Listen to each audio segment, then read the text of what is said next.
I call the honourable member for McMillan.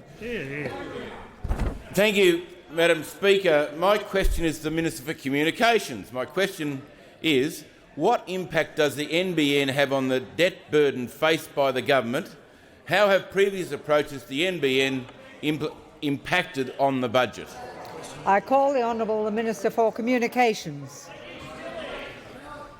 Thank you, Madam Speaker. I thank the honourable member for his question. Now, for 6 years, the Labor government worked not towards the light on the hill, Madam Speaker, but towards the great liability on the hill.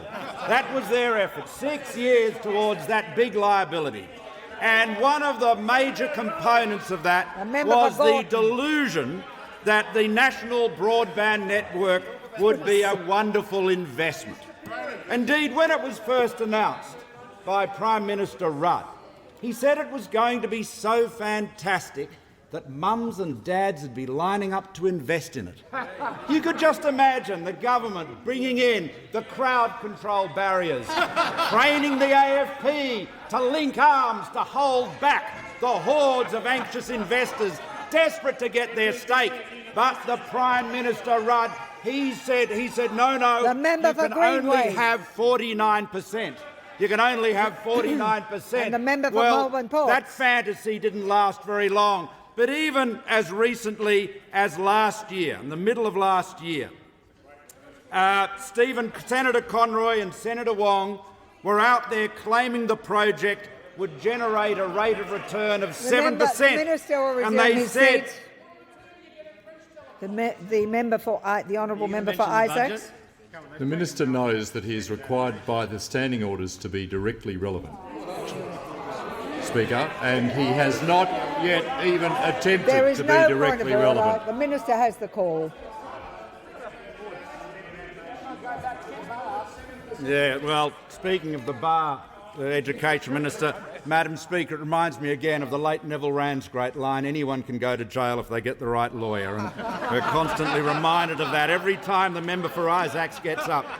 Madam Speaker, the Labor Party's NBN, had it been continued with, would have had a peak funding requirement of $73 billion, which would have amounted to more than 10%. And I'd ask the honourable member to withdraw. Madam Speaker, I'm wounded. She's offended the House. The member for Greenway will withdraw. I withdraw. The Minister has Thank the you. call. I'm feeling a bit better now. Thank you, Madam Speaker. I'm very sensitive. Madam Speaker, had the Labor Party stayed in office, within the decade we would have had $667 billion of debt, and more than 10% of that would have been contributed by their misguided national broadband network project. So what are we doing? Well, we can't recover most, if any, of the billions they've wasted to date. But what we can do is finish the project sooner, cheaper and more affordably. It will be cheaper for consumers and over $30 billion less expensive for taxpayers. And, Madam Speaker, the government is very much in the position of Mr. Wolfe in that great movie Pulp Fiction, cleaning up the mess. But the difference is that in that movie, John Travolta and Samuel L. Jackson helped clean up the mess they made and didn't get in the way of it.